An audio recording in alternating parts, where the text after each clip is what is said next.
Welcome to Gambling with an Edge with your hosts Bob Dancer and Richard Munchkin. Bob Dancer is America's premier video poker writer and teacher. He's written 10 books, including Video Poker for the Intelligent Beginner and the best-selling $1 Million Video Poker. He helped develop the computer software Video Poker for Winners, and in 2004 he was inducted into the Video Poker Hall of Fame. Richard Munchkin has been a professional advantage player for over 30 years and is in the Blackjack Hall of Fame. His book, Gambling Wizards, Conversations with the World's Greatest Gamblers, is a testament to the many ways you can succeed at gambling. The goal of the show is that you'll be a more knowledgeable gambler tomorrow than you were yesterday. And now, here are Bob and Richard. Good evening. Welcome to Gambling with an Edge. I'm Bob Dancer. And I'm Richard Munchkin. As has been true recently, we're pre-taping shows that can be run while I'm off on a honeymoon, and Munchkin is making a movie in Texas. Our guest tonight is Rick Night Train Blaine.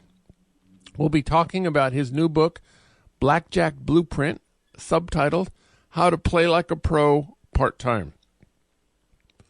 Rick Blaine is a career executive with a Fortune 500 company and has played blackjack both solo and as part of a team for more than 25 years.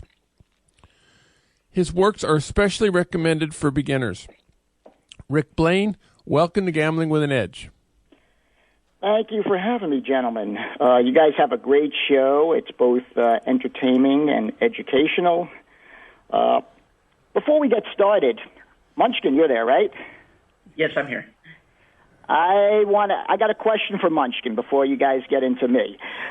I want to know when you're going to tell me where the secret game is.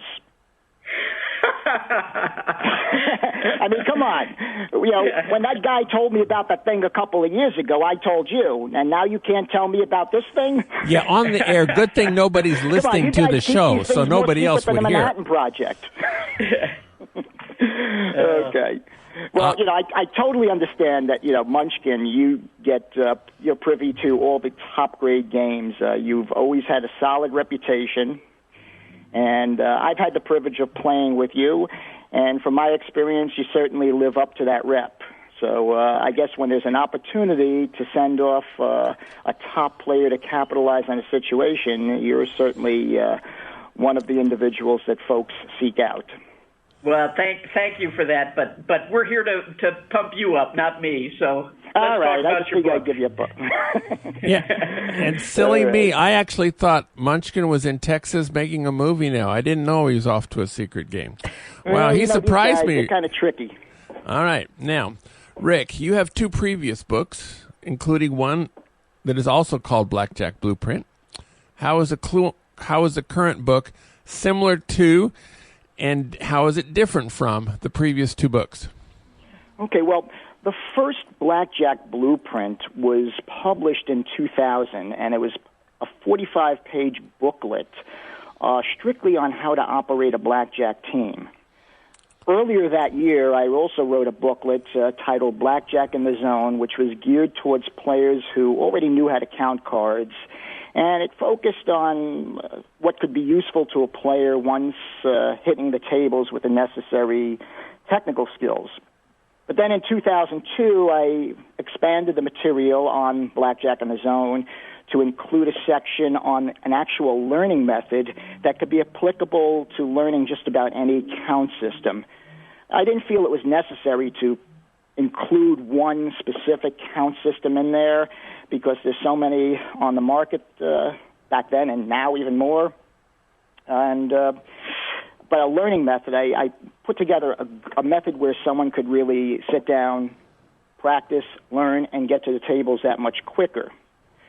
Eventually, I merged the material in both booklets, added some additional sections for beginners on how to learn the basics, and some more advanced techniques for your seasoned player. And I threw in a few war stories, and that gave us a little over 300-some-odd pages for the existing Blackjack Blueprint paperback, How to Play Like a Pro Part-Time, which came out in 2006.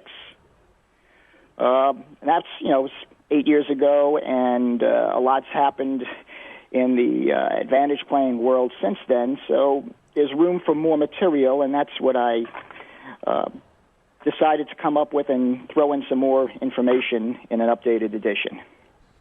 So what are the extra chapters in the new version? In the new version, there's a chapter on information on how to hide chips and disguise wins. I thought that was a useful topic to cover because people ask and they say, what's the best form of camouflage to make yourself? And the answer really is losing. But we're not there to lose, but creating the illusion that we're a losing player could be very helpful in the eyes in throwing off the casino. So how to disguise your wins and make it difficult for the casino to keep an accurate read on how many chips you're leaving the table with, I thought was a valuable section. Another section I put in was on sort of an advanced comps section, more on airfare reimbursement, how when you get into play at a higher level, how that comes into play as far as cutting down on your expenses. And that could be a very useful method to use to really help maximize your profit. And what I think, in my opinion, the most useful section that I've added in there is one on privacy protection. That I took more or less my years in the financial industry, and we all know today we're in an era where businesses, it's just all about trying to gather as much information about us as consumers as possible and use it for whatever reasons, for marketing or just for their own know-your-customer strategies. And I felt, especially with the casino industry, who are very notorious for collecting personal information, I thought it would be very important and useful for players to know how to develop strategies to help minimize their exposure of where the casinos are getting their personal information. Certainly very important, yeah. Yeah. And one other section I put in there was about loss rebate strategies. Originally, I was very hesitant to publish this material, and because I've used this, and a lot of people I know, I shouldn't say a lot, a few people I know have used this very successfully. And recently, there was a gentleman who slammed some Atlantic City casinos, and he went public about the methods he used, which are very similar to what I've used in the past. And I said, well, the cat's out of the bag now, so may as well just publish it. Yeah, that was Don Johnson. He's been on our show. Oh, correct. Yes. He did very well. It was very impressive what he did. And some of it was actually using loss rebates. Yeah. Most of it was really using the loss rebates. I have to say, Rick, that I hadn't read the book in 8 years or whatever since the first version came out, and I read it again, and it really is now the book that I recommend for new players to start with. I think all the drills for learning basic strategy and learning how to count and all that are really great. I think it's a really great way for a guy to start out learning. And the other thing that I like about it is if a new player reads the book, they're going to get into all this kind of advanced stuff that it's not something they're going to need to learn now, but after they become a competent card counter, it's something for them to go back to the book and then look at those things. And the book does not really cover them in depth, but it gives a player a starting point for, some more advanced ways of thinking, Yeah, I tried to cover as many methods of advanced play as I could, within reason. And, a similar thing. I mean, card counting, of course, that's sort of the most popular method of advantage play at the game of 21. And, I've heard about shuffle tracking for a while, and I never got into it until maybe like the late 1990s.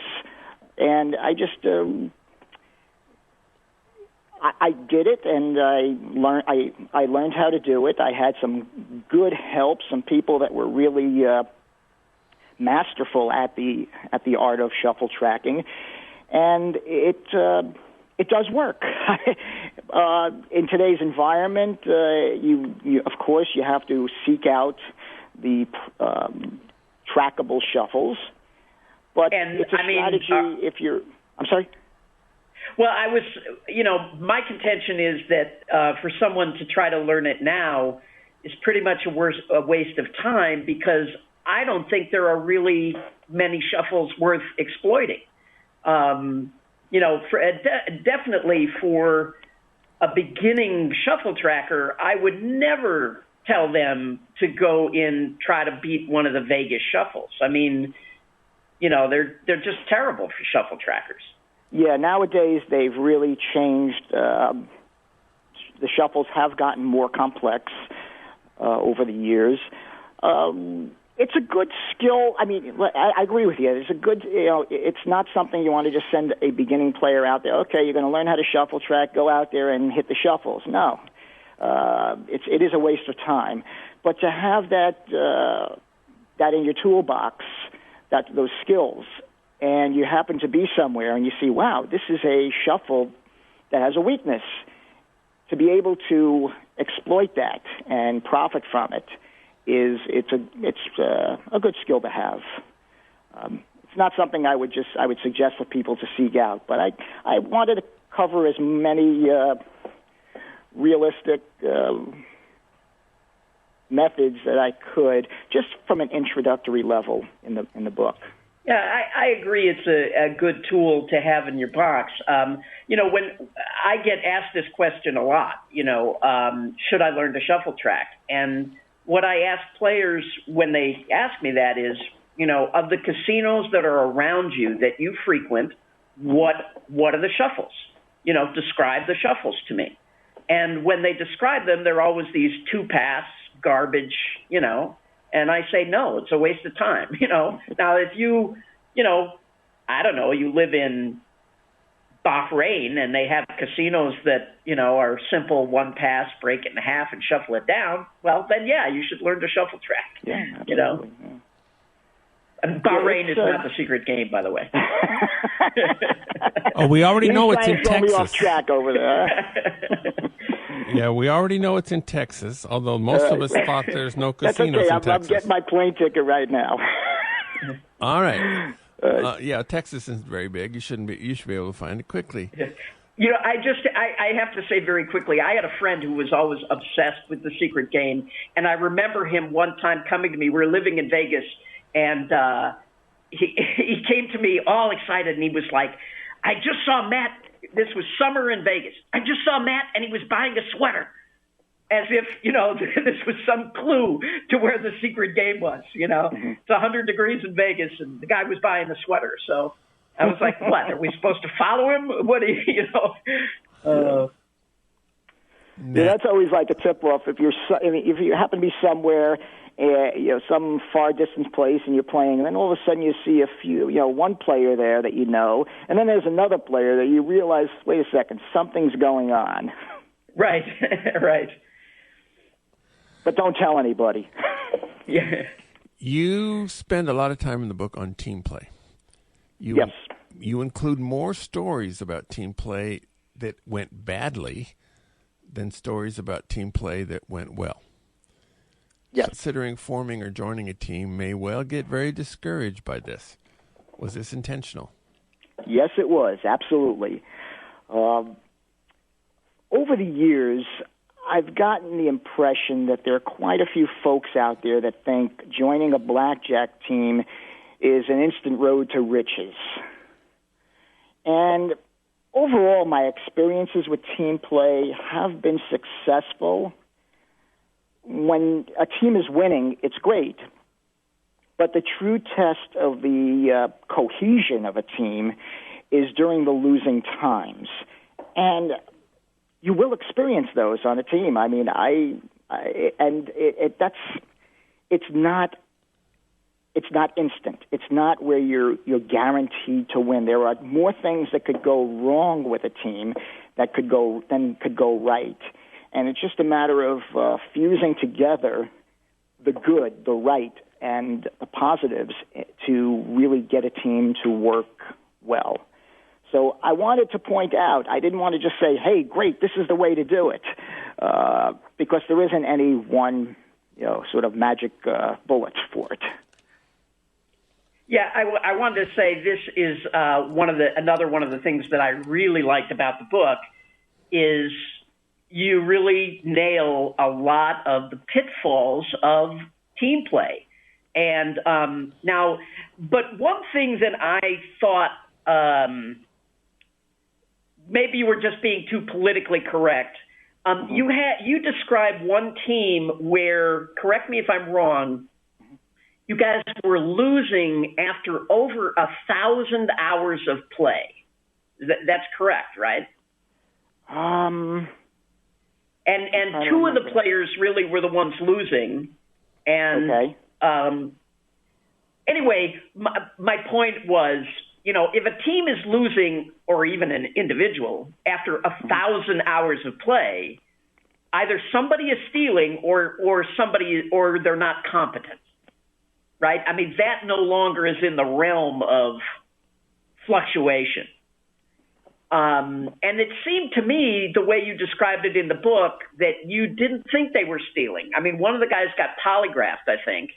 Yes, we did polygraph, I think, both.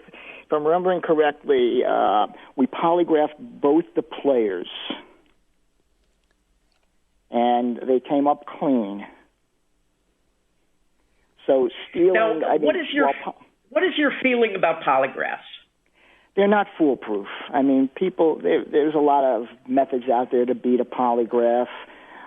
So I think more than anything, they're worthless. On a team or in any business, a polygraph is more of a deterrent than anything else. To have total reliance on the results of a polygraph is, I think, it's a bit naive in some senses. But the fact, there are players that would say, okay, well, how many get polygraphed? What else are they doing? And people might have a tendency to think twice before they want to try anything underhanded. I think basically the polygraphs are worthless. You're right. There may be some deterrent effect. On the early teams that I played on, they all had a rule that any player could request a polygraph of any other player at any time. And, I know of several polygraph situations where I just did not believe the polygraph, after it had happened. So yeah. We did have one interesting story. We had one guy who was losing way, way, way more than what seemed possible given our structure, how much he was supposed to be betting at what advantage. And he was down in the islands, and we flew him. I think he was down over $100,000 personally. And I forget, maybe our top bet was two hands of, I can't remember, two hands of 1,000 maybe, or maybe even less than that. Wow, and anyway, we flew him back to Vegas and gave him a polygraph. And basically he told 100% the truth, but he told us, well, yes, I'm betting much more than we're supposed to. Yes, I'm playing cover that I'm not supposed to by betting big off the top. Yes, I'm drinking when I play, but I can handle it. Yes, I'm tipping way more than what it says, but we can afford it.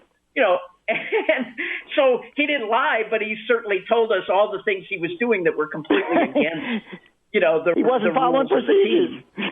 Yeah. So I'm not lying, but yes, I'm stealing. Well, he wasn't stealing. He just wasn't following the rules. Someone could pass a polygraph test and say, yes, I was taking money. Well, yeah, if you look but at that now way. looking back on that team, do you now think that those people were stealing, or do you think they were not competent?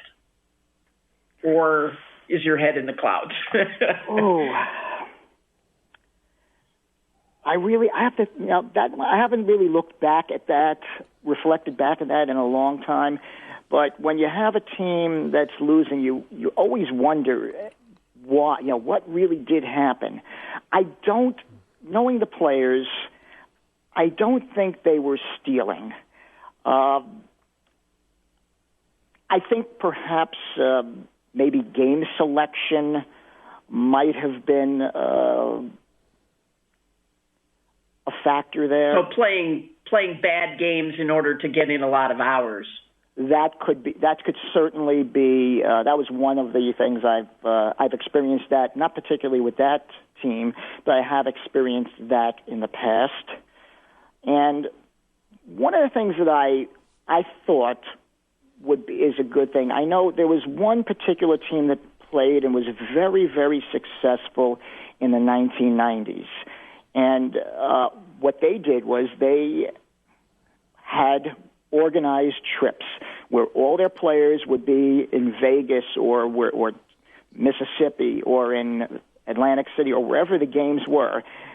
They were all in the same place at the same time, and that was the trip. They ended the trip.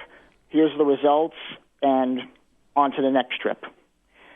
What I found, things started falling apart when my teams started going away from that model, where everybody was sort of going off on their own into different places, because you run into several problems. One, there's no real built-in monitoring of, let me see what this guy's doing. And right. Two, with money transfers, you get a player, they run short on bankroll. I have to wire money. Someone has to fly over and drop off cash. Whereas if you have the whole team in one place, someone's got money. Yeah, I know of a team that basically always has two players at the table. No one ever plays alone, so that if stealing is going on, it would have to be two guys who conspire to do it together, which I think really lessens the lessons it. My experience with teams is whenever I was involved with a team that was just sort of loose associates, it just did nowhere near as well as they should have. But I was on some very, very successful teams, but they were always with people who really were kind of close friends. Mm-hmm. Those teams did much better than the ones where we all just kind of knew each other. And also I was on, were you on that team that the name of the team was Craps? No, I was not. In the 90s, were you on that team? No, I did not. I was not involved. I came, okay. Actually, after that team disbanded, I was, there was some consideration about, well, I was just going to say, I thought you were involved in some way in that team. But anyway, the problem with that team, which again was one of these where people were just kind of associates, was there really was no strong management. You know what I mean? There was nobody really in charge. So everybody was just kind of off doing whatever they wanted to do. And Arnold wrote a lot about that team, and it was a team that lost money. And really a lot of the problem with that was the expenses.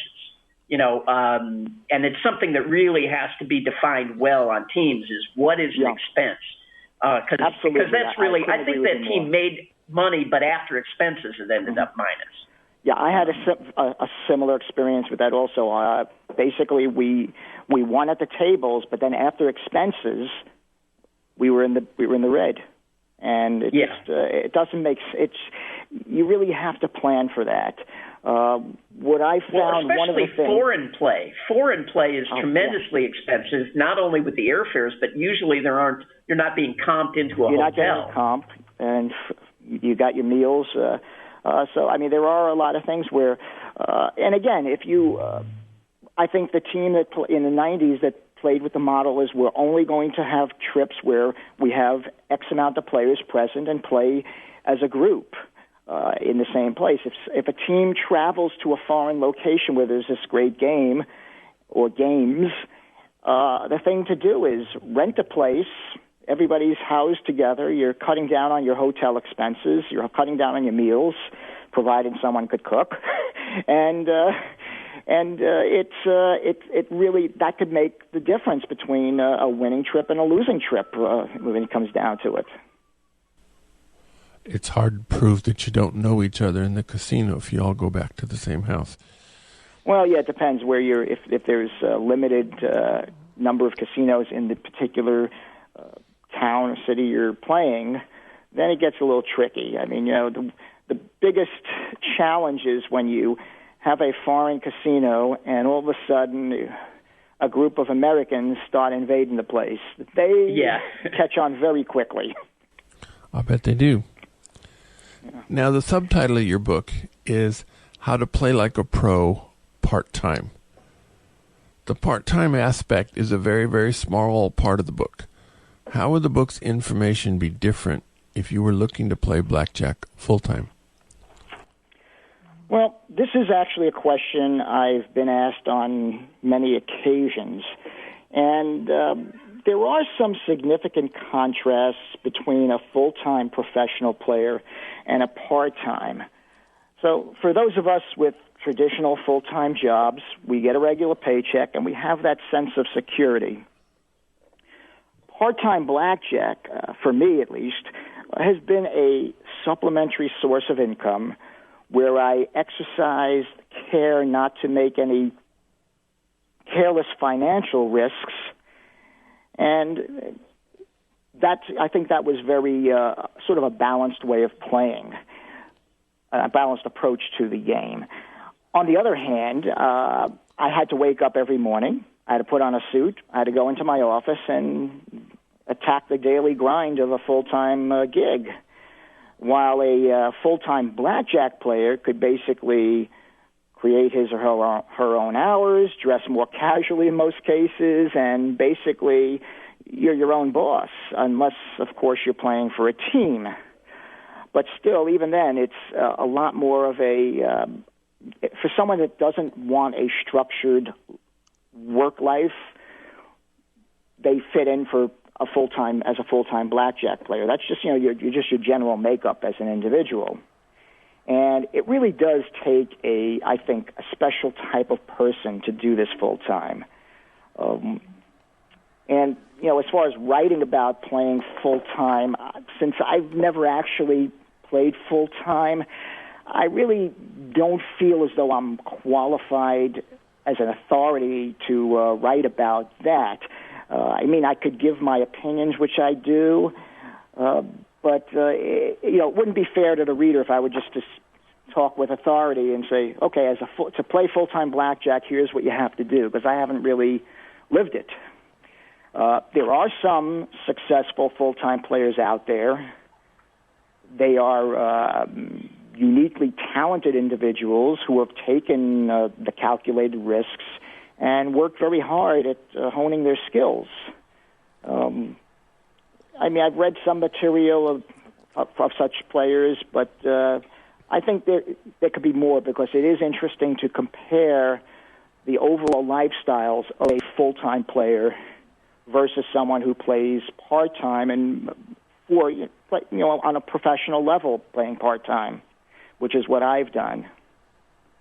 So even when I've not had other jobs, I think my play looked more like part-time because I've always played in fits and spurts. Even though I may not be working at any other job, I wasn't out playing. I was never out playing, 250 days a year or whatever. I would take a trip and maybe I'd go somewhere for 10 days at a time, or maybe it would only be 4 days or whatever. But, so I guess I'm saying that even when I was full-time, I really was part-time. Yeah, I think that's a great approach. It's a more it's a bit more of a conservative approach versus what I've for players that do play full time that I've spoken to, their approach to the game. I mean, they feel as though, okay, it's Monday, here's the start of the week, here's what I need to do this week or this month in order to pay the rent. Oh, well, that's a recipe for disaster. yeah. Some players have been successful at that, but it's, you have to be it takes a unique person to really have that approach. People, I've known people, they just say, okay, I'm moving to Las Vegas and here's what I'm doing. And, they work in the comp system, they're working every angle, and Bob, I'm sure you get a kick out of this one, is most of these people that go out there trying to be blackjack players have ended up playing video poker. There's a lot of video poker players who used to be blackjack. One of them's talking on the radio right now. But, okay. But it's there's different skills, there's different personalities, and so we'll have that conversation some other time. One of the things I got out of it is the difference. Is it true that the difference between a part-time player and a full-time player is full-time players know where the secret game is? Is that basically what you're saying? It depends on the full-time player. I don't. Like Munchkin. Munchkin knows where the Munchkin is one of the first people that will find out about the game. He just never tells me. Okay. I don't blame him either. All right. Actually, I have to say, Rick was one of the people who got me involved in a particular. I thought this was. There's another guy. I want to give him credit. I don't want to say his name, but just because he's probably listening, and he was like, "What do you mean? I'm the one who?" But anyway, we made a trip together to Puerto Rico. Had a lot of fun, but that model I thought was really interesting because you approached me and this other guy and said, "We have found games, and we're willing to send you and pay you a percentage of EV, Mm-hmm. And I thought actually that was a great model because I was being sent to games that I didn't know about, I wouldn't have known about, Mm-hmm. So it was good for me and it was good for them. And I thought that was a really kind of interesting way to go. It's also dangerous because the guy, the investor, I thought, was very easy for him to be taken advantage of. But for some reason, he must have trusted you. Yeah, well, that was an interesting model because it wasn't. It was a large bankroll, and it wasn't really a team. What's that? It wasn't really a team. No, it wasn't a team in the traditional sense. It was just a handful of a group of players, maybe between 7 and 10 of us, who had experience playing at those stakes, who could pull it off, and who had a reputation, could be trusted. And the individual who was basically calling the shots had the access of information to these games, and we hit them. It was an interesting model. I thought. I wish it could have. It really didn't go as far as it could have. It had a lot of potential, but it ended before it really got a chance to really start rolling. Yeah, I came in, I think, at the very end because I only made one trip, but. Yeah, All right, Rick, do you have any stories of interesting things that have happened to you in a casino, maybe where you ran into somebody else from another team or another account or something like that? Yeah, there are times, you're like, if you're somewhere, you're on a trip, and for some reason, whenever I was in Lake Tahoe, I would always run into someone there because I like to ski. So Lake Tahoe was a place where I would I'd go in the winter. I'd get some skiing in. And at the time, the casinos there was Harrah's, there was Caesars. They had some decent games, and you could play for moderate stakes there, and as long as you didn't... And you could walk to the ski lifts from those casinos. Basically. It was great. It was great. And, I mean, there were occasions there I was there, and usually there's someone else I'd run into because there were a few other players that just liked to ski and just so happened to be there at the same time I was. And in these situations, it was with folks that I knew, and it was like, okay, listen, what time are you playing? All right, I'm still on East Coast time, so I'm up at 3 in the morning. I'm going over there, and I'm playing in the morning a few hours. Then I have breakfast, and I'm going to hit in the slopes. So they go, oh, well, I'm asleep by then. So I go, good. So we're not going to be stepping over each other. So that's usually that's a fun thing when you and then at least you could go somewhere and have dinner with the person if it's not too dangerous to be seen together in the casino. That's always a fun thing. But the most frustrating and sometimes thinking back humorous and dangerous thing is when you get someone you don't know, you're at a table and they sort of make you as a card counter. They see you're moving your bets. And they just, all of a sudden, they start twitching. They start doing these things with their hands, giving these little signals like, the orifice and the sting hitting their nose, pulling their ears. It's like, they're like, all of a sudden become a third base coach giving signals, like they're trying to, or something. And it's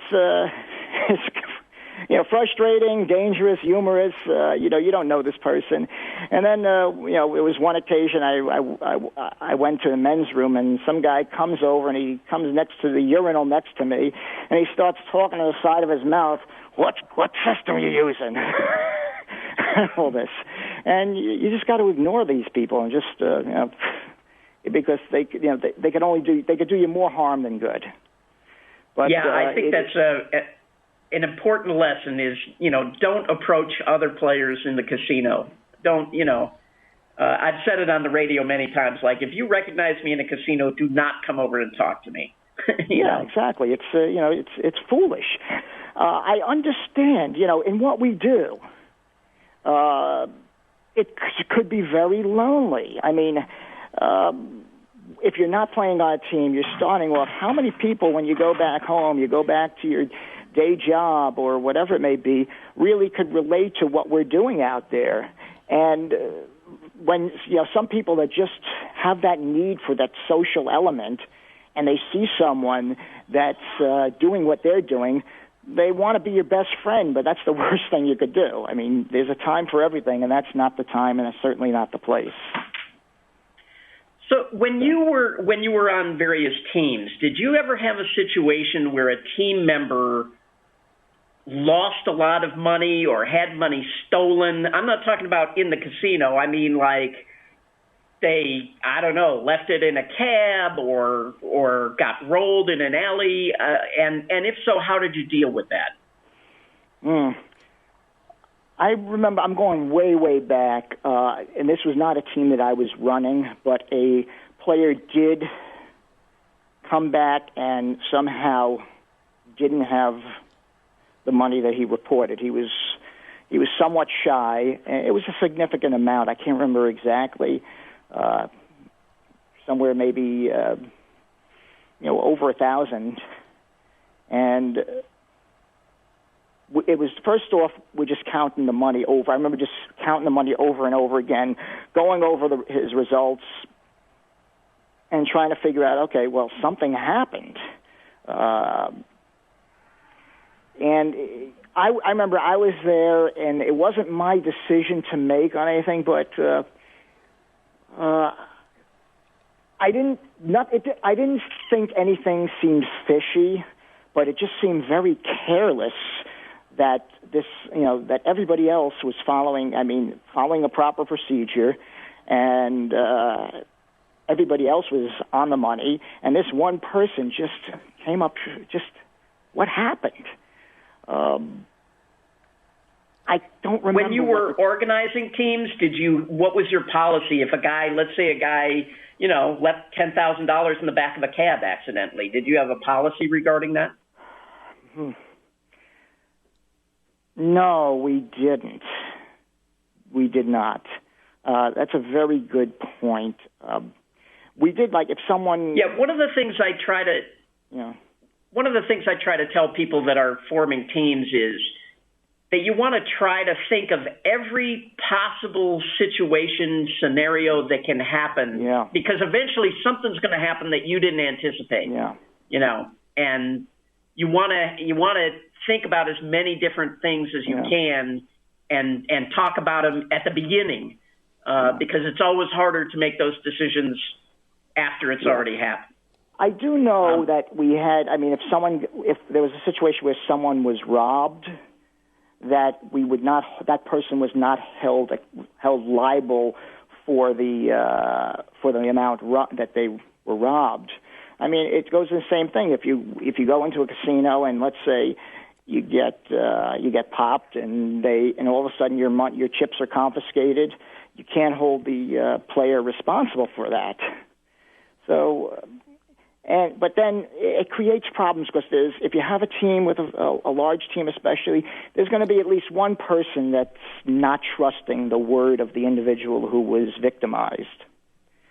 Yeah. And then, you get complaints back and forth, and it starts to ruin whatever cohesion you may have had before that.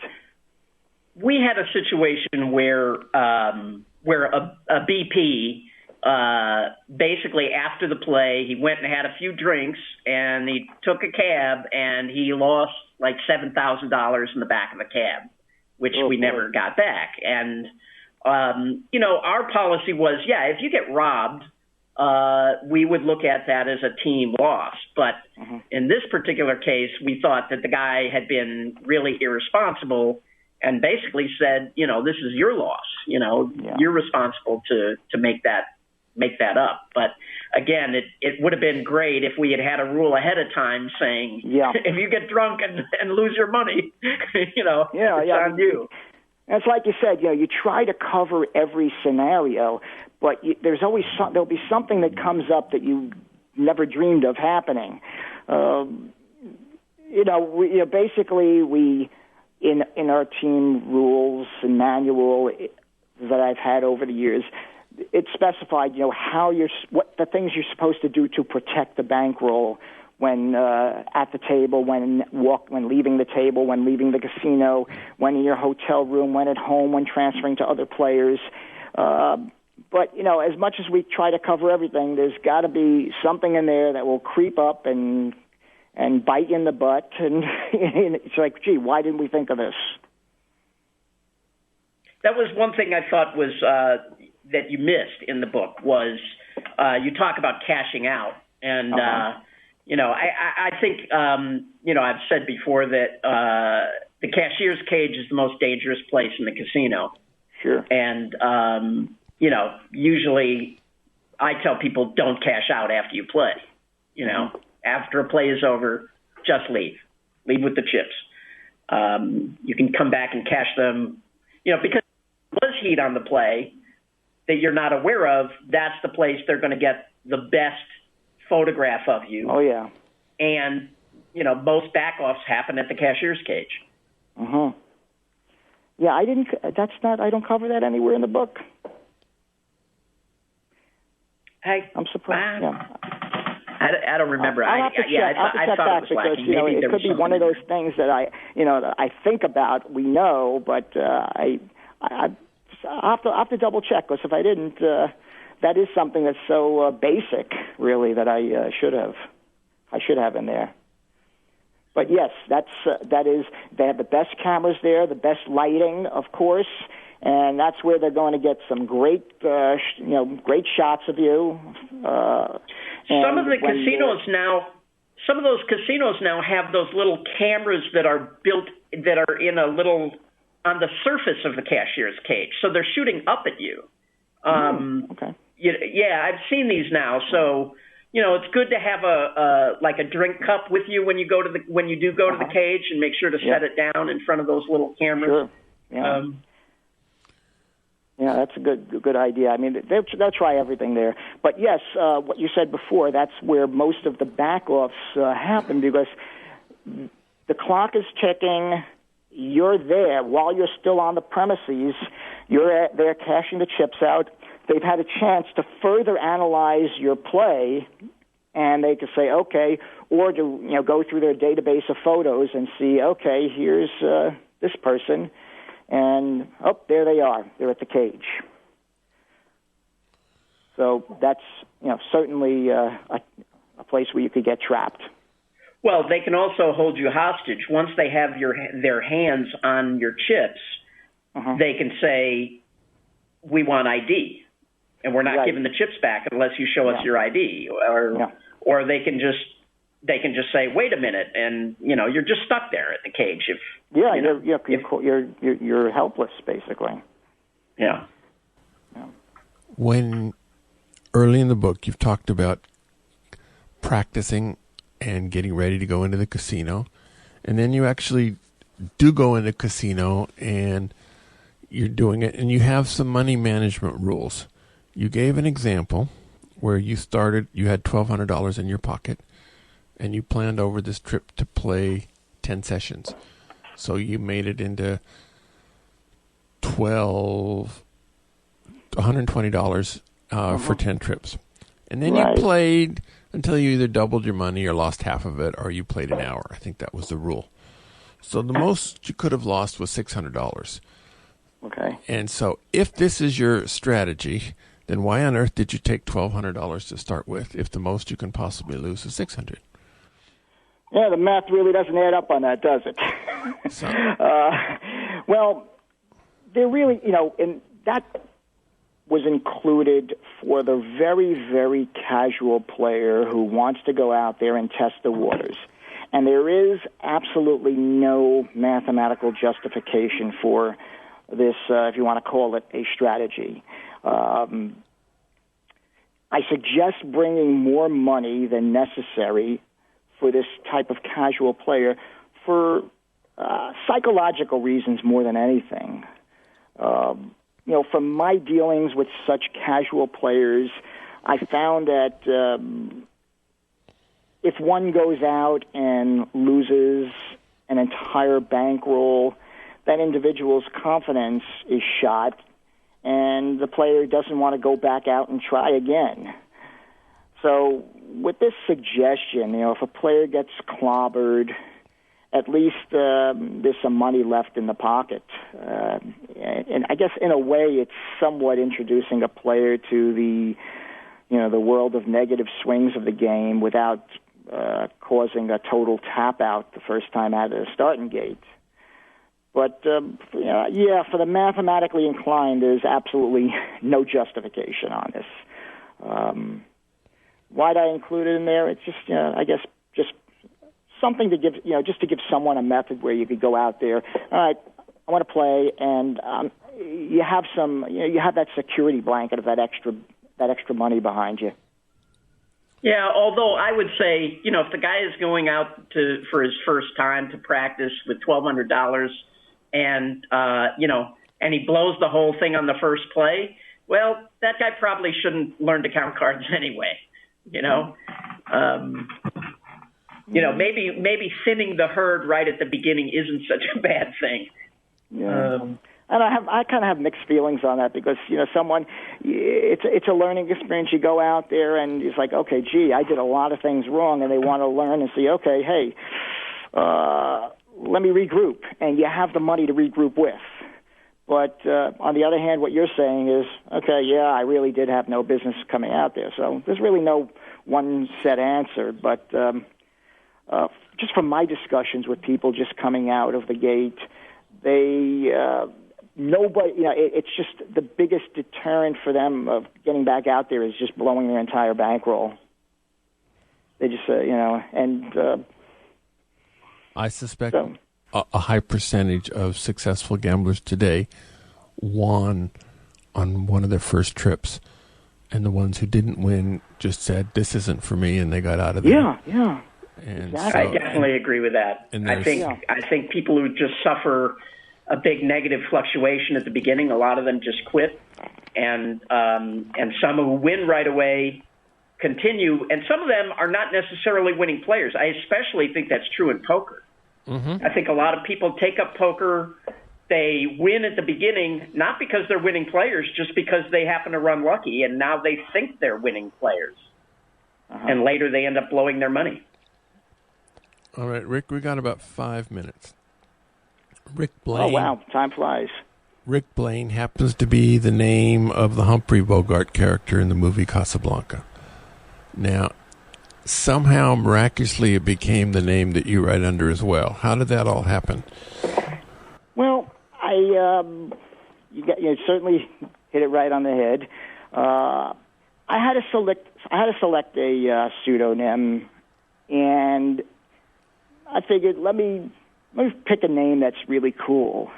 And in my opinion, Bogey was the ultimate in cool. I mean, especially in the role of Rick Blaine in Casablanca. So I figured I'd snag that name. It's one of my favorite movies also, as well. That's right. Yeah. And you also call yourself Night Train. Now, that's there's some musical songs called Night Train, including some very, very famous ones. Did that have anything to do with your... He named himself after cheap wine. Well, that was one thing, but actually, it came just something that clicked to me. There was a football player. He was a defensive back for the Detroit Lions. His name was Dickie Night Train Lane, and I figured, okay, Night Train Blaine had a similar ring to it, so I figured, let me just throw that in there. All right. And it was basically that's all there really was to it. And yeah, there is a song. I mean, I know there's a Guns N' Roses song, Night Train, and I like Guns N' Roses. I actually had the privilege of hanging out with the band when they were touring back in 1992, and bunch of wild guys. Yes. Very good. All right. Your book is published by Huntington Press. So it is certainly available at shoplva.com. It's in both paperback and various ebook formats. Currently, if you go to amazon.com, you'll get the 2006 version in ebook. But since this show will air about a month after we're taping this, probably if you do it now, you'll get the 2014 if you go to amazon.com. Is that true, Rick? Are they updating the Kindle version? I believe so. I believe they are. It's supposed to be across the board, and it only took Huntington Press 10 years to get my Kindle version out. So, well, they're pretty active out there in Las Vegas. Pretty active publishing group, and I do have a note to give a call today to see what the status of when it's coming off the presses, because folks have been asking about it. But I'm looking forward. I enjoy writing, and it was. I'm glad I was able to contribute some new information, and I hope that it's helpful to players. Thank you very much, Rick Blaine. His new book is called Blackjack Blueprint. Thank you very much, Richard Munchkin. I'm Bob Dancer. Go out and hit lots of royal flushes, everybody.